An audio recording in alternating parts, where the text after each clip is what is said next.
My husband's cute little secretary was crying and threatening to jump off the roof again, all because I spent $15 on groceries without asking for her approval. First, she claimed I didn't respect her position. That very night, she handed in her resignation. To comfort her, my husband didn't hesitate to throw me out of the house. He handed me a divorce agreement, demanding I leave with absolutely nothing. Don't worry, Hazel. It's just a temporary divorce. You've worked so hard for this family all these years. And you even gave me a son. Once Chloe calms down, we'll get remarried. I looked at him calmly. Are you sure this is already the 10th time you've divorced me? Our 7-year-old son Leo rushed over and began kicking and punching me. You old witch. What are you throwing a tantrum for now? You made a mistake, so you deserve to be punished. Just as they wished, I signed the divorce papers. Once again that night, Chloe posted on her Snapchat, glad someone finally knows her place and knows who the real boss of this house is. I guess I'll reward them with a family photo shoot session. My husband let out a sigh of relief. He immediately and excitedly dialed my number. Babe, Chloe forgave you. We can get remarried now. But the voice that answered him was a deep, magnetic male voice. Sorry, mate. Your wife is in my bed, and she's a bit exhausted. The moment Marcus heard the unfamiliar male voice, his breath hitched. Who is this? What did you do to my wife? His voice was thick with suppressed rage, like a wild beast ready to pounce. There was no reply, just a low chuckle before the call was cut off.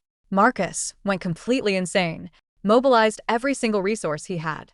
In just 15 minutes, he appeared right in front of me. I'm so sorry, Hazel. It was my fault. He hugged me tightly, as if trying to merge me into his own body. I know you were jealous. You hired someone to put on a show and scare me, right? I promise you, I really know I was wrong this time. Don't ever scare me like that again, okay? I wasn't trying to scare you. I pushed him away, looking into his eyes with absolute calmness. We are already divorced. Marcus froze for a second, then forced a dodging smile. All right. I know what you want, a proper apology, right? I'm already prepared with that. He pulled a ring box from his pocket and dropped to one knee. I really know I messed up. You've forgiven me 9 times before, but I kept taking you for granted. I was an absolute jerk. I promise you, this is the last time. For the sake of our son, can you give me one more chance? Our son Leo walked over holding a bouquet of my favorite red roses. Mommy, don't go. Don't leave me. I know I was bad. I shouldn't have yelled at you. Daddy already scolded me. Please give Daddy and me one more chance. My usually rebellious son looked so pitiful right now. For a moment, my heart softened. To make things more overwhelming, our friends and family suddenly poured into the room. Each of them was holding a luxury gift box. He lined them up in front of me. Inside were the designer bags and jewelry I used to dream of. Say yes. Say yes. Remarry him. Marcus really treats Hazel like a princess. They say these 10 gift boxes are incredibly valuable. The cheapest one is worth at least $1 million. Marcus hadn't forgotten the promises he made to me when we were young. At this moment, he was fulfilling them one by one. Seeing my hesitation, Marcus grew anxious. Hazel, I know you've always wanted a grand wedding in Provence. I've already booked the flights. Just nod your head, and we can leave right now. Mommy, please hurry up and say yes to Daddy. Both of them looked at me with the same puppy dog eyes. Just as I was about to speak, a sharp, whiny female voice came from the doorway. Marcus, you are so cruel. How could you spend so much money without telling me? I've never received so many gifts from you. How could you just buy all of this for her? I knew you were lying when you said I could manage the household finances. I'm never speaking to you again. Hearing this, Marcus instantly panicked. He spotted Chloe in the crowd, let go of my hand without a second thought and ran after her. Chloe, don't be mad. Let me explain. Suddenly, someone called out to him. Hey, Marcus, are you still proposing or what? Marcus replied crossly, propose. Can't you see what's more important right now? Without giving me a single glance, he walked away. The crowd slowly packed up the luxury boxes, looking at me with mocking smiles. Well, it looks like Chloe is still his #1 priority. With the way Marcus was acting just now, I almost thought he was serious this time. You also dropped his sweet act instantly. He looked at me with a smug grin. I only did that because Daddy promised to buy me a new gaming console. I thought we have to play nice for a few days. But in the end, Auntie Chloe is still the important one. You lost again, you old witch. It's all your fault that Auntie Chloe is always angry. You should give all these gifts to her as an apology. Within 2 hours, a wealthy influencer's vlog went viral on TikTok and Instagram. In the video, the luxury gift boxes took up half of the living room. Marcus, who usually only appeared on serious business channels, with a cold face, was holding flowers and smiling apologetically behind Chloe. As for Chloe, she just gave a haughty glance. Finally, under Leo's sweet coaxing of calling her mommy, she flashed a beautiful smile. The comment section was flooded. "Oh my god, there are 101 gifts in total. Does that mean she's one in a million? I'm crying. This is so sweet. Can you believe those jewelry boxes thrown carelessly on the floor are worth millions? Heavens, I don't even throw my tissues around like that." If this were the past, I would have fallen into a deep, endless spiral of panic. Does Marcus still love me? Has my son been completely brainwashed by someone else? In the end, it would only lead to endless arguments and self-doubt. But looking at this now, my heart was surprisingly peaceful. I gave Chloe's post a thumbs up on Snapchat, and then I deleted everyone's contact information. From this moment on, I wanted nothing to do with them. Just then Ethan, who had gone out to buy some things for me, finally returned. "What happened? Did your blood sugar drop again?" Seeing me shake my head, he let out a sigh of relief. He handed me the takeout from a fancy French bistro, and casually mentioned, "By the way, while you were asleep, someone called you." He sounded pretty aggressive, so I just hung up. I hope it didn't mess up anything for you. I knew exactly who he was talking about. Just a spam caller. I've already blocked him. I didn't notice the slight curl of Ethan's lips after eating. I started packing after being kicked out of the house. I didn't bring much with me. 10 years of marriage, and all that was left fit into a few bags of clothes and personal items. I calmly booked a one-way ticket out of the country for 3 days. Later, once I left, I probably would never come back. But before I left, I had one last thing to settle. The next day, I went directly to a high-end auction house. Years ago, I helped Marcus build his empire from scratch. When we were desperate for cash, I had to pawn the necklace my late mother left me. By the time we had the money to buy it back, the pawn shop had gone out of business, and the necklace was lost. Only recently did I find out it was being auctioned off. As soon as I walked into the venue, someone called my name. "Hazel, what are you doing here?" It was Chloe. Standing behind her were several of my former friends. Do you even need to ask? She must have stalked Marcus's schedule. Look at her. She just can't let go. Yesterday she was acting so high and mighty, refusing to remarry him. Quite an actress, huh? Come on, Hazel. Just go over and apologize to Chloe, and we can put this whole thing behind us. Someone reached out to grab my hand, but I slapped it away. Apologize to a home wrecker? I sneered. I spent $15 of my own money on groceries. What exactly did I do wrong? Back then, I gave up my successful acting career to become a full-time housewife for Marcus. I thought I would finally enjoy life once his business succeeded. But instead, I lived a life worse than Chloe's dog. Not only was my spending strictly limited, but I also had to report every single purchase to a secretary. I used to endure all of this for the sake of my child. But now, since my son doesn't even recognize me as his mother, I don't want either of them anymore. I ignored them and walked toward the seating area. The auction was about to begin. I quickly found my seat, but Chloe's eyes turned red. She looked pitifully at Marcus, who had just finished socializing, and walked over. "Marcus, why are you just getting here? You promised you would protect me. Why do you keep letting this woman bully me?" Chloe looked incredibly aggrieved, and Marcus's heart melted with pity. "I don't care. I want that emerald necklace. If you don't buy it for me, I'll never speak to you again." I looked up at the stage. The item up for bid was indeed the necklace my mother left me. I immediately raised my paddle. $1 million. This was already $200,000 higher than the previous bid. No one would want to pay that much for an outdated necklace. Seeing Marcus raise his paddle without hesitation, I turned around and spoke directly to him. "Marcus, even a gentle soul has its limits. I already left with nothing. How much further do you want to push me? You promised me and my mother to you would buy this necklace back. Look closely at it. This is not some cheap toy to please your mistress." Marcus froze. A look of shock flashed through his eyes. He wasn't used to me speaking to him in such a cold, detached tone. Slowly, he lowered his hand. The auctioneer on stage called out, going once at $1 million, going twice at $1 million.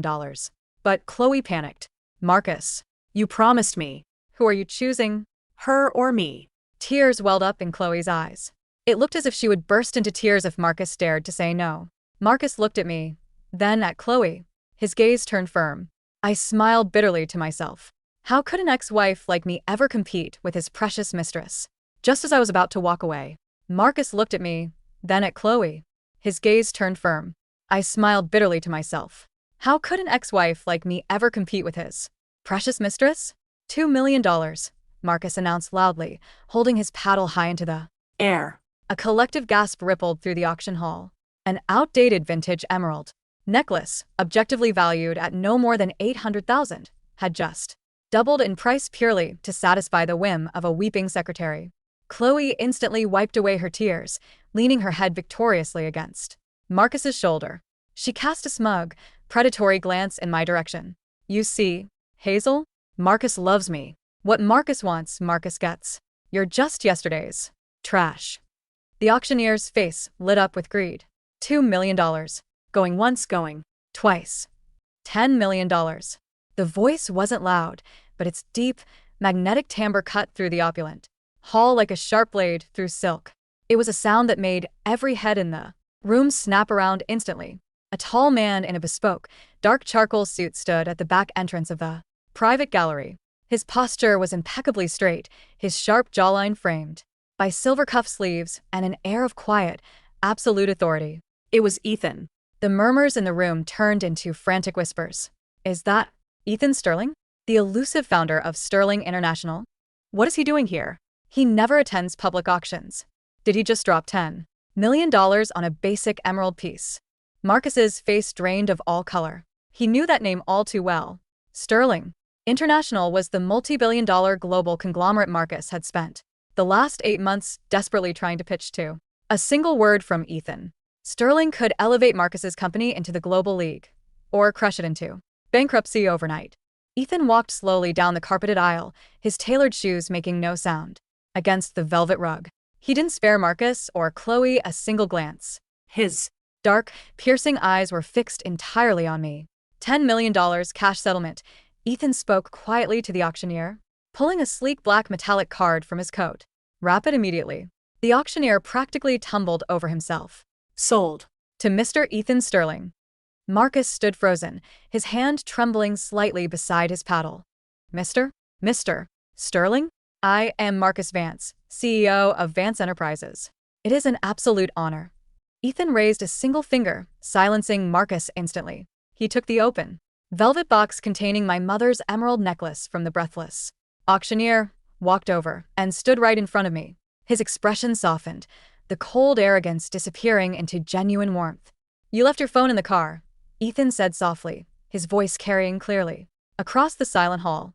And you forgot to take your daily vitamins. Before I could reply, Ethan lifted the necklace from its satin casing. He stepped behind me, his fingertips gently brushing the nape of my neck as he fastened the golden clasp.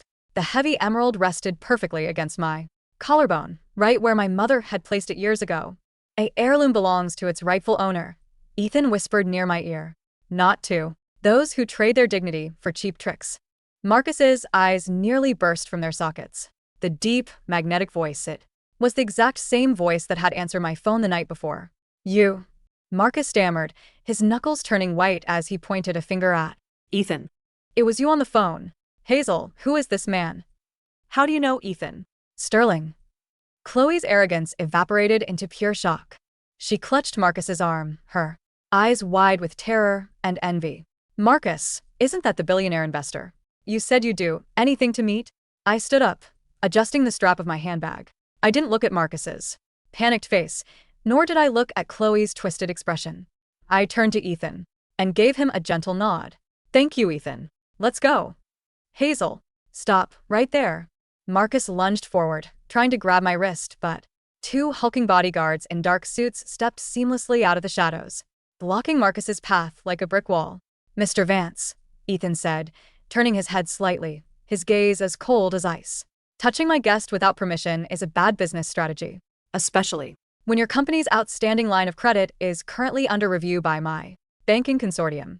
Marcus stopped dead in his tracks, sweating profusely. Mr. Sterling, please. This is a misunderstanding. Hazel is my wife. I paused at the doors of the auction hall, turned around, and looked Marcus dead in the eyes. We divorced yesterday, Marcus. For the 10th time. And unlike the previous 9 times, I signed the papers with a smile. The 3 days leading up to my flight passed with extraordinary stillness. I stayed at Ethan's private residence on the coast, a quiet, light-filled villa, overlooking the sapphire ocean. Ethan was an old friend of my late father, a man who had built his empire overseas while watching my life unfold from a respectful distance. When he heard about my endless cycle of humiliation, he had returned to the country for one sole purpose: to give me a way out, while I quietly packed my remaining documents and prepared to reclaim my maiden name. Total chaos was erupting at the Vance villa. Without me there to run the household, the mask was falling off rapidly. On the very night I left, Chloe moved into the master bedroom, bringing along 6 enormous suitcases filled with designer clothes. She demanded that the old housekeeper, Mrs. Gable, who had worked for the Vance family for 12 years, cook her a 4-course gourmet dinner at 2 in the morning. When Mrs. Gable politely explained that the kitchen was closed and that she was suffering from arthritis, Chloe threw a hot mug of tea onto the floor, screaming that Mrs. Gable didn't respect her position as the new mistress of the house. "If you can't even serve tea, get out of my house," Chloe shrieked, kicking Mrs. Gable's luggage onto the driveway in the pouring rain. When Marcus returned home late that night, exhausted and stressed from Ethan's sudden corporate pressure, he found his 70-year-old housekeeper crying at the gate and the house in absolute disarray. "What is going on here?" Marcus roared, walking into the living room. Chloe ran down the marble stairs, tears streaming down her face, throwing herself into Marcus's arms. "Marcus, that old woman was so rude to me," she said. "I would never replace Hazel. She intentionally spilled tea on my feet. I was so scared." In the past, Marcus would have instantly comforted her and blamed the staff. But tonight, looking at the broken porcelain, the cold kitchen, and his 7-year-old son, Leo, sitting on the couch crying because nobody had cooked him dinner, Marcus felt an unprecedented wave of irritation. "Where is Leo's food?" Marcus asked, his voice tight. "Hazel always had dinner ready by 6. I don't know how to cook," Chloe whimpered, stomping her foot. "I'm your executive secretary and your girlfriend, Marcus, not a maid. Why don't you just order takeout?" "Takeout?" Leo screamed from the couch, kicking his feet against the leather cushions. "I don't want trash takeout. I want Mommy's beef stew. Mommy always cuts the carrots into star shapes. You promised if I called you Mommy you'd buy me the new PS5 and make me delicious food. You lied, you old witch." Chloe's face contorted with rage. When Marcus turned his back to grab a glass of water, Chloe leaned down to Leo and hissed through her teeth, "Listen to me, you little brat. Your mother is gone. She abandoned you. If you ever call me a witch again, I'll throw all your toys in the trash." Leo stared at her in shock. For 7 years, Hazel had shielded him from every harsh word, spoiled him with endless affection, and swallowed every cruel kick and scream he threw at her. He had believed that his mother's love was as infinite and disposable as water from a tap. Now, looking at Chloe's twisted, ugly glare, the 7-year-old boy felt a cold spike of horror in his chest. His mommy wasn't coming back to shield him anymore. On the morning of the second day, Marcus walked into Vance Enterprises with massive dark circles under his eyes. He hadn't slept a wink. Chloe had spent the entire night complaining about the furniture in the master bedroom, demanding that Marcus give her a $5 million budget to completely redecorate the house. Furthermore, his son had cried until 3 in the morning, throwing tantrums and demanding his mother. "Where's the financial report for Q3? Marcus growled as he entered his top-floor executive office. His deputy manager, David, hurried in with a thick stack of folders, looking terrified. "Mr. Vance, we have a severe crisis." "What crisis?" "Sterling International just formally canceled all partnership discussions with us," David said, his voice trembling. And they've requested an immediate audit of our joint supply chain. Because of that, our primary creditor banks have frozen our working capital lines." Marcus felt as if he had been struck by lightning. What? Why would Sterling International do that over a private, personal matter? "It's not just a personal matter, sir." David swallowed hard, handing over a red file. "During the preliminary audit this morning, Sterling's legal team uncovered massive financial discrepancies in our operational expenses over the past 3 years. Over $4.2 million has been siphoned out of corporate accounts." Marcus stared at the numbers. "That's impossible." All operational expenditures were signed off by my private secretarial office. Sir, the signatures belong to Chloe. Marcus's blood ran cold. He flipped through the receipts. Hundreds of transactions labeled as household allowances, executive, catering, and office maintenance. Then his eyes caught a specific line item from 2 weeks ago. Chloe had authorized a $150,000 wire transfer to an offshore private account, masking it under the description, household over budget expense flagged, Hazel. Vance. Marcus remembered that day vividly. Chloe had burst into his office crying, holding a $15 grocery receipt Hazel had submitted for buying fresh organic fruits for Leo. Chloe had claimed Hazel was disrespecting corporate budget protocols and trying to undermine her authority as financial manager. Driven by his habit of pleasing Chloe, Marcus had handed Hazel the divorce agreement that night, throwing her out of the house into the freezing wind. Hazel hadn't overspent a single penny. Chloe had used Hazel's $15 grocery purchase as a smokescreen to hide her own $150,000 theft. She set Hazel up? Marcus whispered, his hands shaking so violently that the papers scattered across his mahogany desk. Not just that, sir, David added quietly. We checked the security footage from the roof 3 weeks ago, the day Chloe threatened to jump because Hazel bought groceries without her approval. The footage clearly shows Chloe setting up a safety net on the lower balcony before shouting for help. It was entirely staged. Marcus fell back into his leather chair, the breath completely knocked out of his lungs. For 3 years, he had treated a calculating, venomous viper as a precious jewel. And he had treated the woman who had built his empire alongside him, who had pawned her mother's legacy to buy his first office desks, who had borne his child and forgiven his arrogance 9 times, like garbage. Where is Hazel? Marcus gasped, scrambling to his feet, grabbing his suit jacket. Where is she staying? Mrs. Vance. I mean Ms. Hazel, booked an international flight, David said softly. Her plane leaves in 2 hours. International terminal, city airport. The afternoon sun streamed through the glass walls, casting long golden light across the bustling concourse. I sat at the quiet executive departure lounge, sipping a warm cup of Earl Grey tea. Ethan sat across from me, reviewing some documents on his tablet. Everything is packed and loaded onto the private jet, Ethan said softly. Looking up, the house in Provence is ready. The local art academy is thrilled to have you as a guest lecturer. Thank you, Ethan. I smiled, feeling a profound sense of lightness in my chest that I hadn't felt in a decade. For everything. Suddenly, a loud commotion broke out at the lounge entrance. Hazel! Hazel! Marcus came crashing through the glass doors, looking completely unhinged. His hair was messy, his designer suit unbuttoned and wrinkled, his tie hanging loosely around his collar. Dragging behind him was Leo, who was sobbing uncontrollably, his shoes half untied. Security. Stop those people, the lounge manager shouted, but Marcus pushed past them desperately, his eyes locked onto me. Hazel, don't leave. Please, God, don't leave. Marcus threw himself onto his knees right in front of my chair, completely disregarding the stares of dozens of high society travelers. He reached out, trying to grab the hem of my dress, but Ethan stepped calmly between us, his gaze cold and imposing. Hazel, I know everything, Marcus sobbed, tears and sweat pouring down his face. I found out about Chloe. She framed you. She embezzled money. She staged the roof incident. She tricked me. I was blind. Hazel. I was a fool. He reached into his coat pocket and pulled out a stack of legal deeds, thrusting them toward me with trembling hands. Look. I transferred everything to your name. The villa, the company shares, the bank accounts. Everything is yours. I fired Chloe. I've reported her to the police.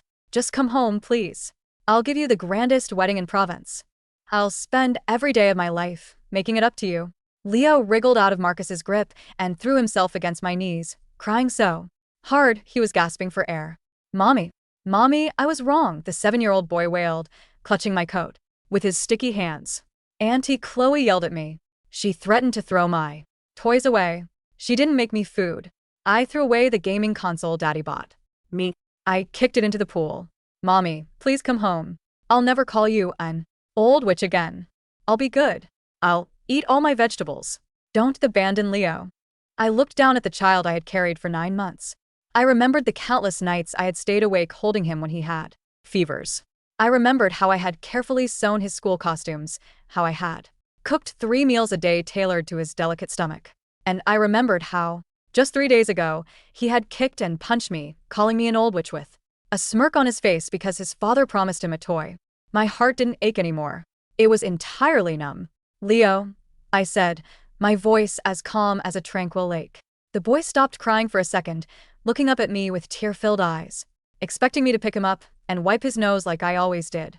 "Do you remember what you told me 3 days ago?" I asked gently. Leo blinked, terrified. "You said, you made a mistake, so you deserve to be punished." I quoted his exact words. "You were right, Leo. I made a mistake.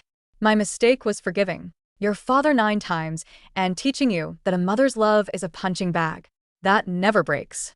Leo's eyes widened in horror.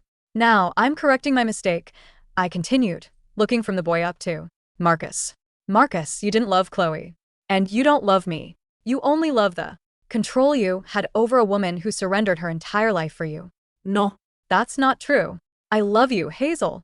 I've always loved you," Marcus screamed, banging his forehead against the marble floor. "Give me one more chance." "Just one. It's our 10th divorce, Hazel. We always get remarried." "It's "Just a temporary divorce. There is no 10th remarriage, Marcus," I said quietly. I took off the simple silver band I had worn on my right hand for 7 years, the cheap ring Marcus had given me when we were broke, and dropped it casually into his half-empty paper coffee cup resting on the side table. Plop. "My plane is boarding," I said, taking my handbag. "Hazel. Hazel." Marcus screamed, trying to scramble up, but Ethan's bodyguards stepped in, pinning him firmly to the floor. Leo dropped to the tiles, screaming at the top of his lungs. "Mommy, don't go. Mommy." I didn't turn back. I walked side by side with Ethan down the jet bridge into the bright, clear sky. The news erupted across the country the very next morning. Vance Enterprises officially declared insolvency after Sterling International severed all corporate contracts and called in a $40 million debt acceleration. The police launched a full-scale criminal investigation into the company's internal finances. Chloe was arrested outside a luxury shopping mall while trying to sell a stolen Hermes bag. The camera crews caught every second of her kicking, screaming, and crying as handcuffs were slapped onto her wrists. She was sentenced to 8 years in prison for grand embezzlement and corporate fraud. Marcus lost everything. The bank seized his luxury villa, his fleet of sports cars, and all his personal assets to cover his massive debts. To avoid total bankruptcy, Marcus had to sell off his remaining company shares at rock-bottom prices. The proud, arrogant CEO who had once thrown his wife out over a $15 grocery purchase was reduced to living in a cramped, 2-room rented apartment in the old industrial district. He tried to look for work, but his reputation in the business community was completely destroyed. No major corporation would hire a man who had allowed his secretary to ruin his business and bankrupt his partners. As for Leo, the sudden transition from a spoiled billionaire heir to a child living in poverty broke him completely. Without Hazel's gentle guidance and unconditional warmth, he became bitter and sullen. Marcus, drowning in alcohol and regret, spent his nights shouting at the boy, blaming Leo's tantrums for pushing Hazel away. Every evening, 7-year-old Leo would sit by the dusty window of the tiny apartment, holding a faded photograph of Hazel, weeping until he fell asleep on the cold floor. 2 years later, Provence, France.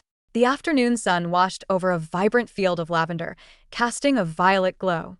Across the wooden easel standing near the edge of the estate, I adjusted my sun hat, dipping my brush into oil paint, capturing the golden light falling over the rolling hills.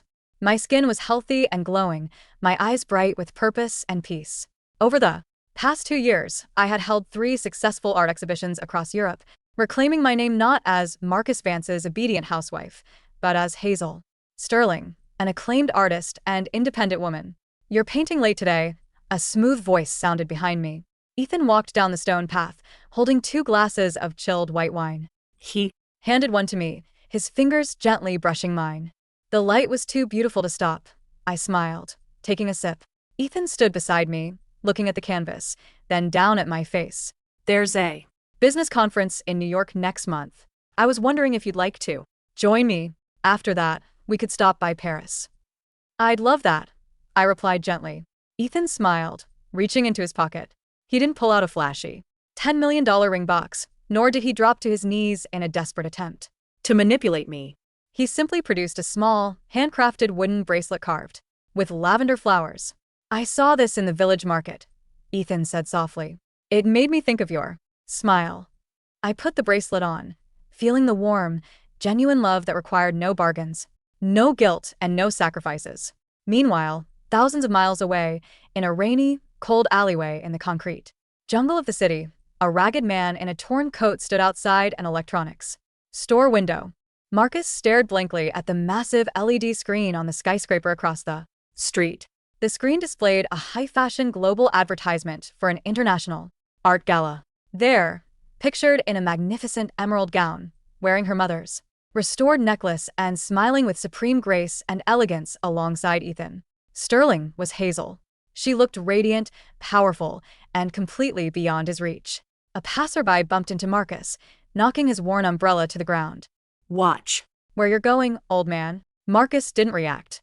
He stood frozen in the freezing rain, staring up at the giant screen, tears mixing silently with the cold water streaming down his sunken cheeks. He had once held that diamond in his hand, and he had thrown it away for trash.